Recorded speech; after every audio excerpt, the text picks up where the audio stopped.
Andrew, Dalton, how are you doing today? Good. Happy to be here. We've got Andrew Dalton from the Adams County Historical Society in Pennsylvania, not too far from the Maryland line. That's right. Yeah. And love the library. Thank you. Yeah, this is our Battle of Gettysburg research room. It's kind of a library for enthusiasts and all the Gettysburg buffs that come in here and traffic in our building pretty frequently. Is it a kind of like a closed stack? You can come in and use it, or? Yeah, it's mostly actually collections that have been put together by licensed battlefield guides that over the years have donated them here. So it's a pretty nice library, and we're going to preserve that in our new building as well. Thank you for coming on, people of PA Museums. That some of the listeners might not know, this is an initiative of the Pennsylvania Association of Museums, where we're trying to get together with folks that work in the industry and have a casual conversation about their careers and also big initiatives underway at their institutions, if they have any. And I wanted to start off and just hear a little bit about how you got your foot in the door at the Historical Society there, what your interest in history was in terms of maybe in college or growing up. Can you tell us a little bit about that, Andrew? Sure. Yeah, I actually grew up in the Gettysburg area. I was born in Maryland, in Westminster. So we have a little bit in common there with the Maryland connection. But moved here at a very young age, and I've always just been captivated by the history of the area, not just Gettysburg, but the whole county and the stories that predate the Civil War. In Gettysburg, everything's so dominated by the Civil War. Sometimes you forget that there was a really vibrant history both before and afterwards. And I guess I got bitten by the history bug at a very young age. And in high school, I started volunteering at the Adams County Historical Society here in Gettysburg. I just fell in love with the place. I got to know our former director, who's now deceased, Charles Glatfelter, Dr. G, we called him. And he was just an incredible force. He had a photographic memory of every Adams County fact you could possibly imagine. And so he kind of gave me free reign of exploring the collection in the building. And had that not happened, I don't think I would have developed the passion that I developed for history. And so I continued to work here through high school and college, and kind of by accident got a really incredible opportunity to lead the organization. I worked very closely with my predecessor, Ben Neely, who's now the director of the Berks History Center in Reading, and worked alongside him for a few years, and really I started to understand the higher level organizational management type activities that were going on, and fundraising and our eventual capital campaign that he was involved in getting started. And he kind of showed me the ropes. And then when he left and went to the Berks History Center, I kind of inherited the position, which I didn't expect to do permanently. I thought I would just fill in for a few months. But I know the organization really well. I really care about its future. I've grown up with the organization. I'm just 2 years, almost 3 years out of college now. So very new to, leadership and management. And, frankly, it was a little daunting at first, and still is sometimes. But with Ben's help and some help from my other predecessor, Wayne Motts, they've both been invaluable mentors and advisors to me. And we have a great board. And so we've been able to really, I think, move the organization forward pretty significantly over the past couple of years toward the end of having a new museum and archive here in Gettysburg. Yeah, we're going to get into that. I wanted you to, there are going to be a lot of people that are wanting to listen to this interview. And my guess is they're going to want to know what the secret recipe is, how the stars aligned for the campaign, and how this sort of sleeping giant there is just sort of woken up at the historical side. I think a lot of people are just gonna want us to get into that. But Sure. Can you set the stage for when you first came on as executive director, and kind of well, putting your finger, looking back, your finger on the pulse of the historical society when you had first started. Obviously, Ben and Wayne did a lot of legwork behind the scenes, but like, just walk us through some of the, what you were feeling coming on as a director, and everybody has different ideas and they're throwing ideas at you. Like, what was going through your head, and just tell us a little bit about those early months. Yeah, well, first you said it. I mean, honestly, I think I spoke to my predecessors, especially Ben, on a weekly basis, if not multiple times a week. And I can't express how grateful I am, especially to Ben, for making himself available to really kind of help me get, a firm footing in terms of my own confidence in leading the organization. But I think I was very concerned about whether we could really get a capital campaign up off the ground. I had watched prior attempts to really get things moving, and it seemed like there wasn't a lot of energy. I think some of that had to do with the makeup of our board. And so I really made a concerted effort to influence change with who was serving on our board of trustees and how active our board members were. Mm-hmm. And I think it took at least a year to really get the right people in the right places to make change.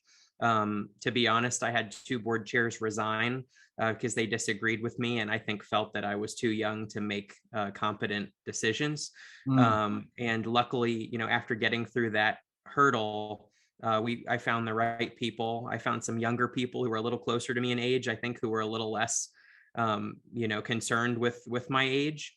But that was definitely a challenge, and it took me a while, I think, to feel completely confident in my decision making and my ability to lead. But now, having that really good group of board members in place, I think that's enabled us to really succeed, but beyond my expectations. We have, after receiving some funding from a RACP grant, receiving a commitment, we now have over $8 million committed to this project, which for rural Adams County is pretty big. And it's all been raised in the past year and a half, which is pretty incredible. And I think it's a testament to the really excellent board members we have, our staff, our volunteers. We put together a capital campaign committee. So I continue to be really pleased by the results of what we've put together. Do you remember, just a quick funny side story? Remember when Manny Machado started with the Orioles? Yes. Remember what a superstar he was? My colleague here, Tim Smith, is a huge Orioles fan, so he has definitely he's spoken quite a bit about this.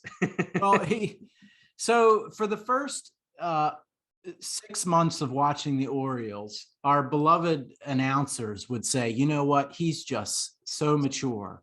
For an 18-year-old, for a 19-year-old, he can just play baseball. And then the next game, for 18 or 19, he just has his head on straight. For an 18-year-old, he just knows what to do. For 18, and I got to thinking, you know what, maybe you should stop saying that, because maybe it's the youthful energy that this guy has that he's bringing to the game that is rejuvenating the Orioles. I mean, at what point do you stop saying something like, oh, age, and not old enough, right, not mature enough, and when do you latch on to the energy and the enthusiasm of that and harness it for the benefit of the organization, which is the Orioles? But I just think about what you're doing there in Adams County, and to me, it's about the energy that youth can bring to an organization. I think is really key, and that youth can come from a 20-something-year-old and come from a 60-something-year-old. Sure. So, have you found that kind of success breeding success, and the quote unquote youthful energy? I mean, that's got to have been a part of what your strategy is there. Yeah, so I've been told. I'm sure it is. I think you're right that at any age you can be really passionate about something, and that can come across. I do think it's hard to fundraise when your heart really isn't in it. I've heard and I've seen firsthand, organizations that hired a fundraising council, or not a council, but an actual fundraiser, to do the work for a capital campaign. And I think that can be the knee-jerk reaction that, oh, we're going to run a campaign, we need to go out and hire a fundraiser. I've tried to clear my own desk of other things so that I can do that, because I feel like having, the leadership of the organization allows me to also be the best fundraiser for the project, because I can answer every question, because at least every question that I know the answer to, because I'm in this position. But I think it's a lot harder to go out as a paid fundraiser, or as an organization to rely on a paid fundraiser to have a lot of success. So I know every organization doesn't have the luxury of doing that. Luckily, we've had really excellent staff that have been able to take on other projects so that I can really focus on that. But we don't have a development person. I've tried to do most of that work myself. And I think, so far we've been really able to sell the case to people for why the Historical Society here needs a new home. Did you find that you, without curtailing too many services, did you find in the strategy that you had to make sure folks were focused in terms of the campaign leading up to the campaign, especially? I mean, were there decisions that you had to make in terms of, okay, we're in some respects, we're going to entrench a little bit on some of these things because we have to focus, because I know that there's a tendency sometimes to want to just tackle everything. Mm-hmm.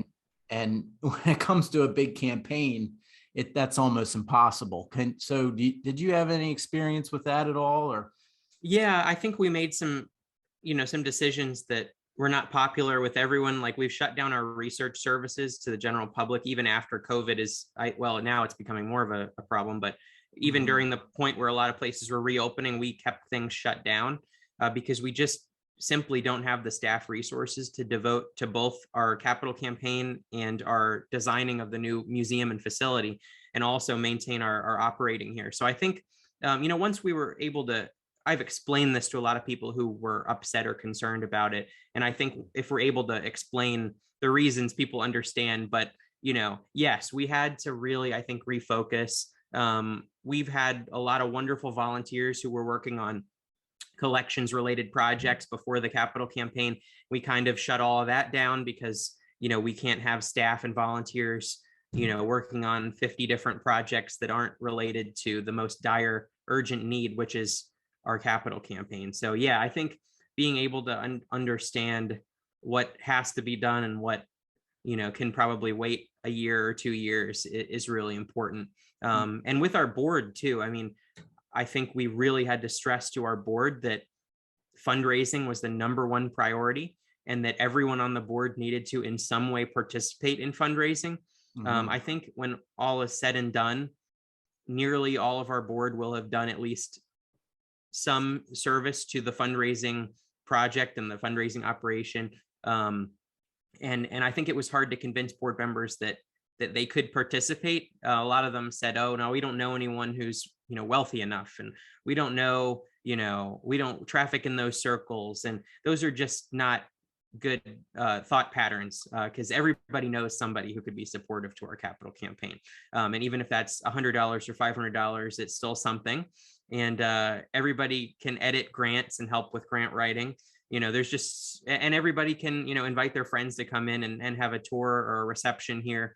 And you never know, if you don't know somebody, they probably do know somebody. I think it's hard to get people out of that, mindset that they're not able to fundraise, or they're not able to help in some way.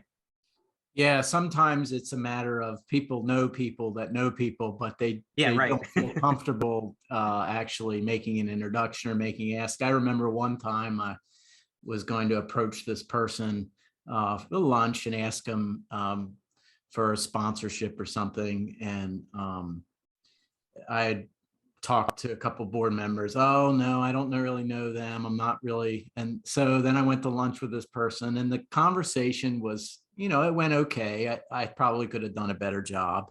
then I went back to one of the board members and said, hey, he said, how'd it go? And I said, it was all right. And I think, they'll give us something toward, it was this sort of mini campaign.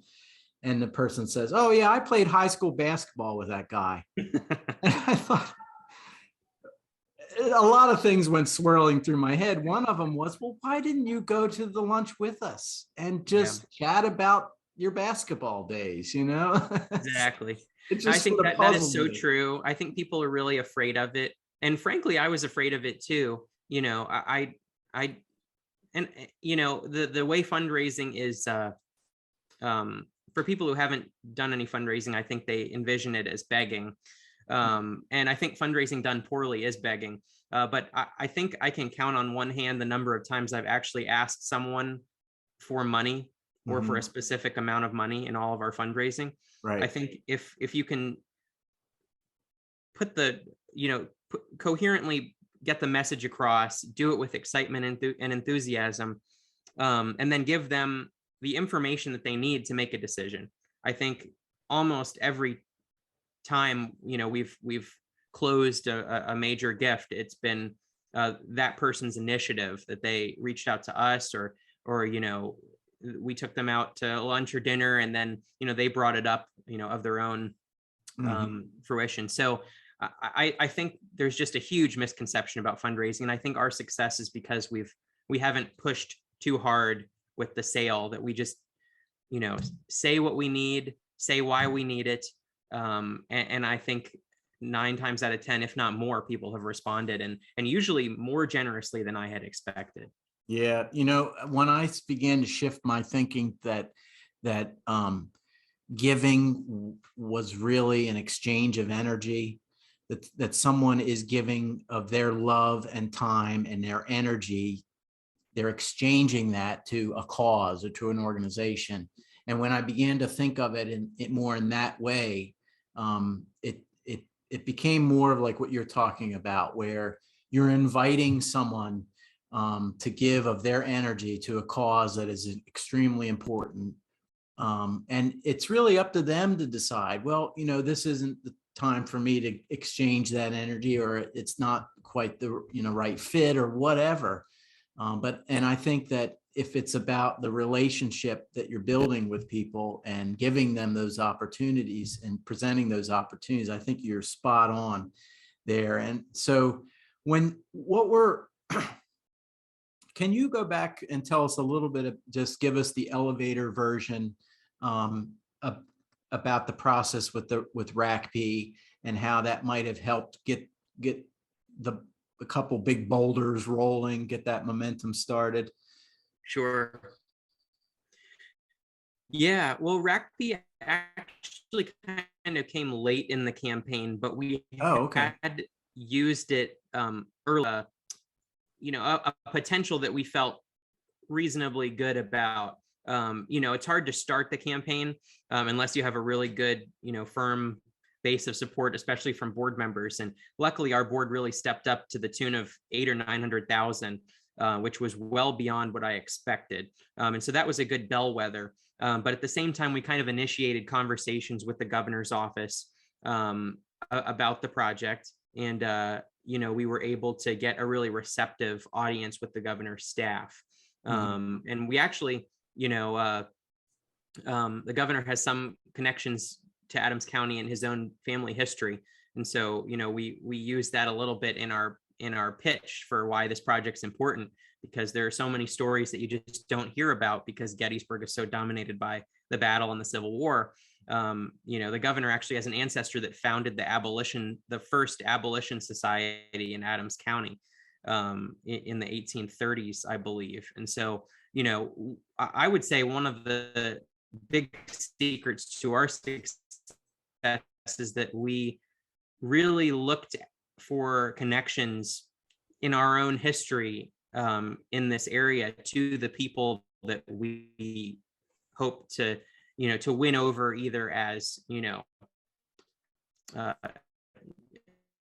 as private supporters or people in position larger opportunities, like the county of Adams, for instance, and then the state funding, of course, is $2 million. That's public funding. Almost all of the rest is private. But I think that the key all along has been trying to find connections, and then use those connections to get people to really buy in and feel excitement and enthusiasm for what we're doing.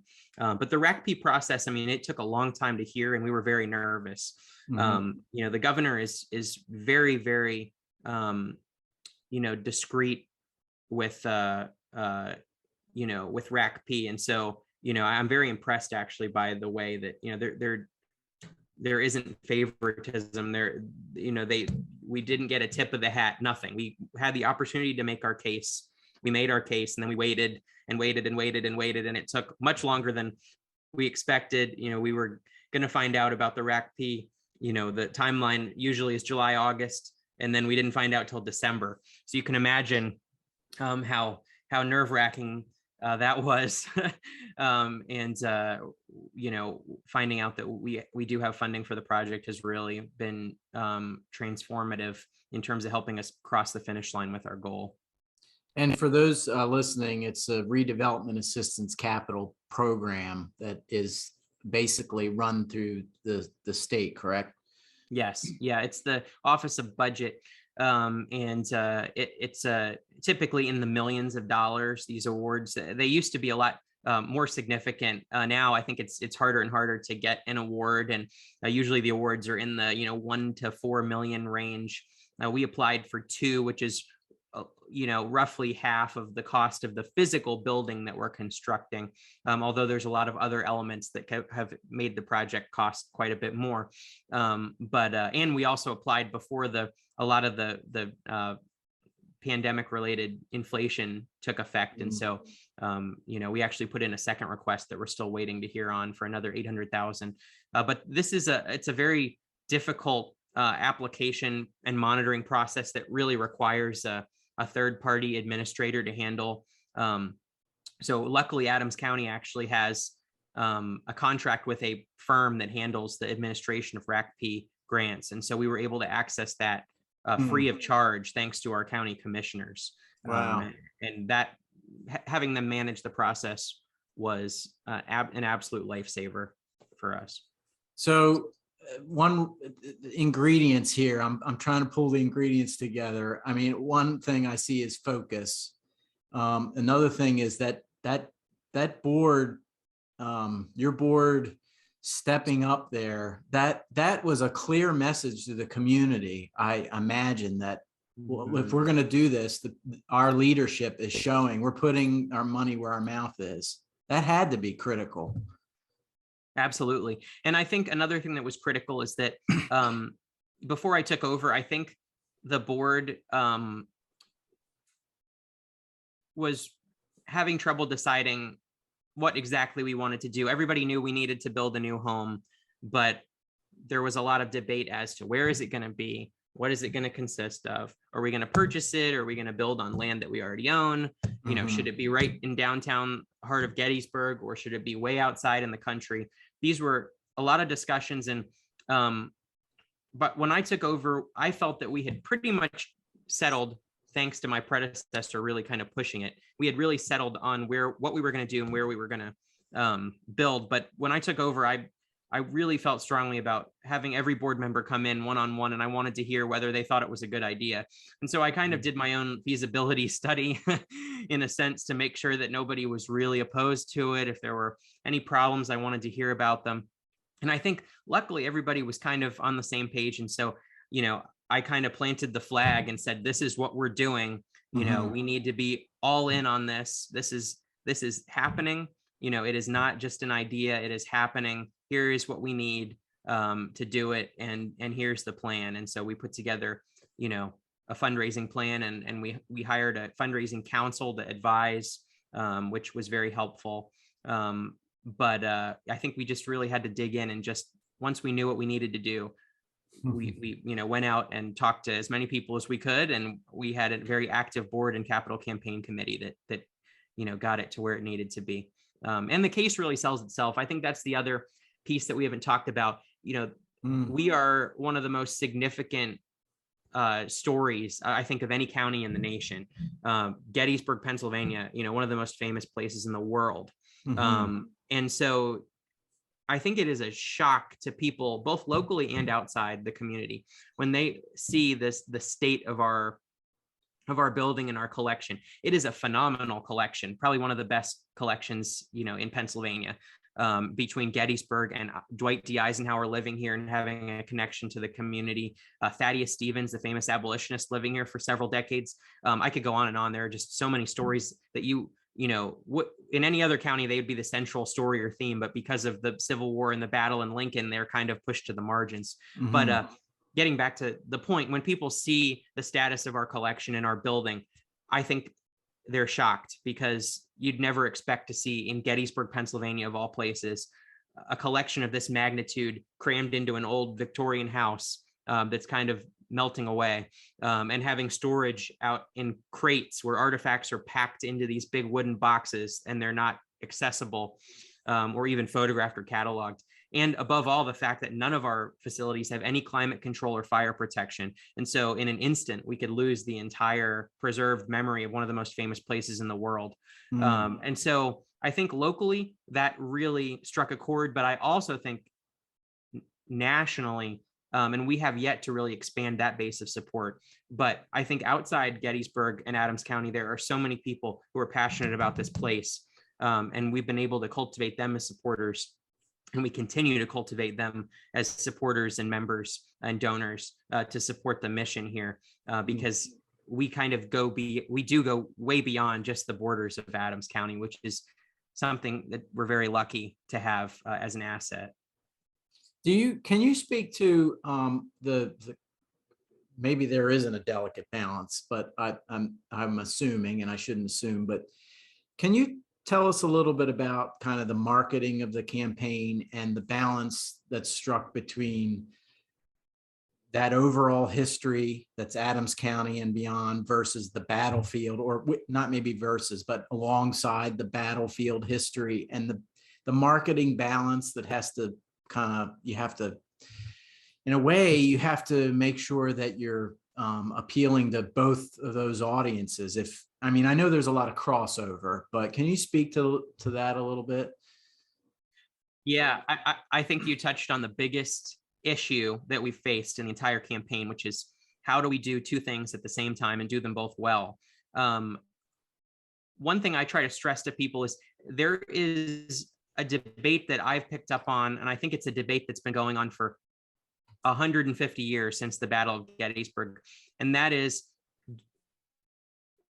the role of local history to tell the story of the battle for the world and for the visitors that come here, or is the responsibility to ignore the battle and tell the story of the people in the place and the community? And obviously, neither of those two things are the answer. Right. It's a false choice. And so I think our role is to tell the story of Gettysburg and Adams County, Gettysburg being the county seat of Adams County, through the eyes of the people from the very beginning, from Native American settlement all the way through to the present. And that's what we're doing in our museum. Now, the bigger question really is, within that story, how much space, time, and energy do we devote to the single most important thing to ever happen here, which was the Battle of Gettysburg? And so that is a question that I don't think has an answer. And we've tried to be balanced in terms of, how much airtime do you give to the biggest thing that ever happened? And so in our new museum, about a third of the museum's devoted to the Civil War era, about a third before and about a third after. And so we felt that was a fair way to split it up so that a local resident who's lived here their whole life won't go through the museum and feel like it's just another Civil War Battle of Gettysburg attraction. But at the same time, a visitor from, California will come through the museum and have a deeper appreciation for Gettysburg and the Civil War within the larger context of the people and the place and the community. And so I think we're trying to do both of those things effectively. I think we can do it. The name of the museum is Beyond the Battle. So it's kind of an all-encompassing story that includes the battle, but it goes far beyond just the battle, and stretching into the aftermath, and also stretching back into the origins of the place. And when we do talk about the battle, it's this really incredible, exciting story of the people that lived through the battle. And we have hundreds of letters and diaries and accounts of their experiences. And a lot of these stories have never seen the attention that they deserve. And so it is not another rehashing of Robert E. Lee decided this, and this division moved across this field at this time. It's a story of the people who woke up, to one of the most catastrophic events ever to take place in the United States. And it happened right in their backyards. And so that's the story that we're going to tell. And I think it's a really compelling story. And the museum within our new building is what I'm most excited about of all the different components that have come together here, because we're going to tell this story that's never been told before, which is the story of the place and the people in one of the most famous communities in the world. I think what you're doing there can maybe in a different way, maybe in different measures, but it can serve as something that other county historical societies all across the country can look to. How do we balance that overall kind of vernacular history with something that is really kind of the highlight that has a national story? And Andrew, I mean, we hear these stories in historical societies all the time. There's a camp of folks that are really into their local history, but then each historical society has something, whether it's some famous person that was associated with their community. And I think what you guys are doing there is really awesome in terms of being able to show other historical societies how to strike the balance. And so what's next? What's going on with the campaign now? Did I see that there's been a building, one of the buildings put up already? Yeah, so we finished a storage building at the site where we're constructing our new museum and archives. And that's to house a lot of our three-dimensional objects that were in these big wooden crates. And, you'd be shocked to just see the pictures of how these things were stored. Over a decade, they were packed away in this warehouse after we left our prior home on the seminary campus here in Gettysburg, which was a really big mistake at the time, but this was many, many, many years ago.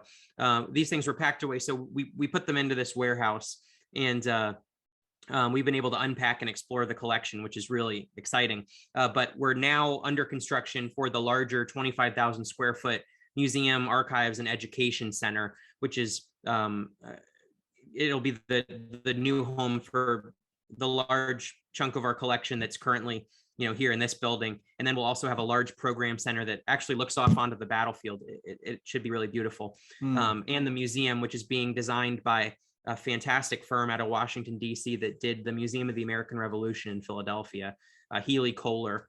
They're just an incredible creative team. And so they're working with us to put together about a 5,000 square foot space on the first story, on the first floor, that will house the museum. So we have the museum, this program center, and then our research archive and library upstairs. The building will be completed by the end of this year, and we expect to open in February of 2023, unless there's any unforeseen issues with construction, which of course you never know. Things come up and get delayed. But right now our target is February 2023 to have an opening to the public.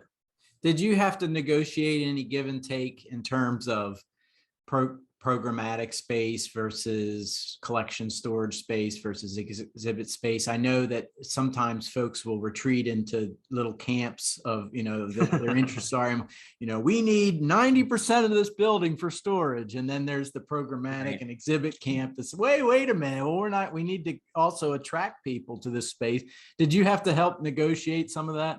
Yeah, there wasn't a lot of debate, honestly, on it. I think people were just concerned that we'd have room for expansion of the collection, which is obviously a big concern. We need to be able to continue to take artifacts and documents and any kind of collections material. Right now, we're really pressed for space, and we've kind of had to cut off the spigot of donations. it's hard to do that, but we've been taking smaller items, but we've been offered large pieces that we just can't house right now. Right. And so that'll change, which will be wonderful. But I think the unique thing about the building, and this is something that I think everyone agrees with, is over 1 million people visit this town every year. And without having a really attractive museum and display area, it's a huge missed opportunity for the organization. We've never played in the tourist market. We've always kind of been a library, institutional, research archive. And now we're kind of entering the destination tourism market with this museum. And the purpose is, I think, twofold. One, we have a great story that hasn't been told and isn't being told. And I think it'll attract a lot of people, and it'll be a great educational tool for the community and for visitors. But at the same time, it can be a revenue generator that we don't have access to now. And it's only one component of the facility. I've seen other museums that rely entirely on admissions for paying the budget, and that does not work. But certainly having this, this new revenue source, I think with the number of people that visit here every year, it could be very helpful in terms of providing funding for preservation of the collection, providing funding to have, good, high quality professional staff to do programming and archives and curation. And I just think it's critical that we tap into this market. And I know a lot of other counties don't have, a Gettysburg. So it's a unique and very good, circumstance that we have here. That there's so much tourism and visitation, but we've never taken advantage of it before. And I think this will be a great opportunity to do that. What's the longer term plan with the Victorian that you mentioned? Well, we actually rent it from the Lutheran seminary here, so it'll go back to them. Okay. I'm not sure. I assume it'll be sold or used for some other purpose, probably residential, which is what it was meant to be. It has aesthetically, it's a nice building, but it's very small and very cramped, and just really it poses an enormous risk to the collection. So it'll be nice to have a brand new facility that is custom designed, custom built for our needs. That kind of, there was a debate about whether we should move into an existing structure or build, and I've always been of the opinion that we should build something for our needs, and hopefully this new building will meet all of our needs for a very long time. So before we wrap things up here, what's the board, the staff, and your final push here? I mean, as you're looking to, what's on your short list in terms of money needed or right now yeah. Right now, so we've raised our goal to $10 million for the project. And so we'd like to raise another $2 million in gifts and pledges over the next year. I think we can do it. I think if we do that, it'll give us some operational flexibility, not having to worry about, paying the bills for the first year or two of operation will be wonderful. If we can swing it, and making sure that we have enough to, buy high density storage for the collection and some of these other items that weren't, high priority immediate needs that we can wrap into the campaign and not have to worry about launching another campaign in 5 years to buy high density shelving. Right. So I think the more we can do in one big push, I'm going to be pushing the fundraising until the day we open. And so that's priority number one still, because it's just such a prime atmosphere with construction happening, the momentum of the campaign, the publicity we're getting. It's the perfect time to push the fundraising across the finish line. And at the same time, just preparing for operations. I think the biggest thing we're working on now is writing the museum and picking the artifacts and picking the imagery and putting the media pieces together. And that'll be an ongoing process over a year from now until opening. And I think I'm trying to balance the fundraising with preparing the operational and preparing the museum, which is kind of a balancing act. But luckily we have a lot of people helping.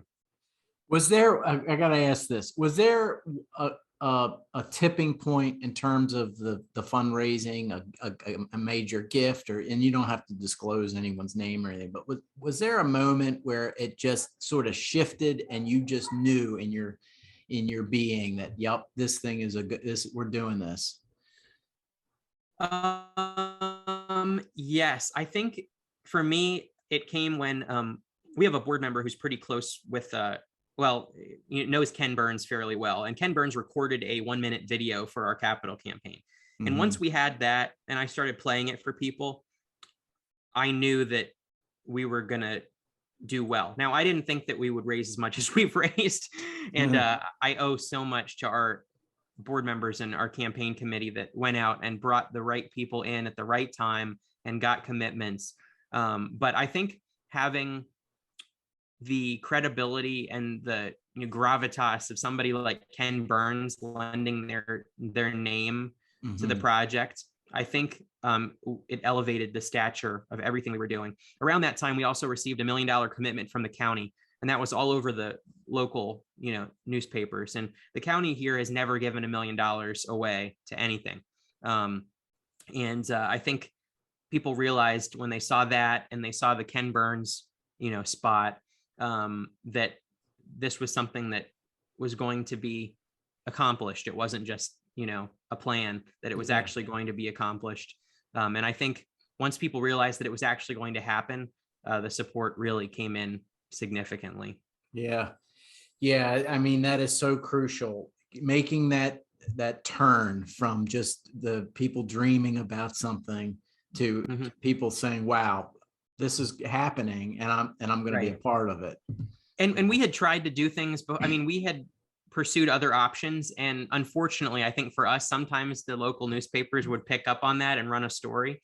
And so I think people had a little bit of whiplash concerning, is this ever going to happen? Is the Historical Society ever going to figure this out? And I think initially people had the same questions when we started to bring this campaign forward. But once we were able to just demonstrate how concrete the planning was and how concrete the fundraising, was going up until that point. And like you said, having the board really dive in with their own commitments early on, I think, once we could show specific numbers, to people, every time we showed them numbers, I think they surpassed the expectation that the prospective donor had. And because of that, they were willing to, to throw in their support too. Yeah. Well, Andrew, keep up the amazing work there. I can't wait till there's the grand ribbon cutting, and it's very inspiring to hear your story, and I know that you would say it's not just you, it's your whole team and your community, and it's really inspiring to see what the community of history enthusiasts are doing there in Adams County. And I know that there are many people that are going to love to hear this conversation with you, and I really appreciate your time.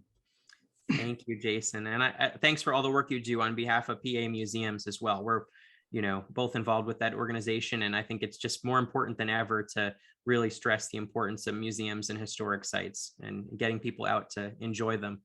Yeah. Yeah. All right. Well, you take care, and thanks again. Thanks, Jason. Take care. Okay.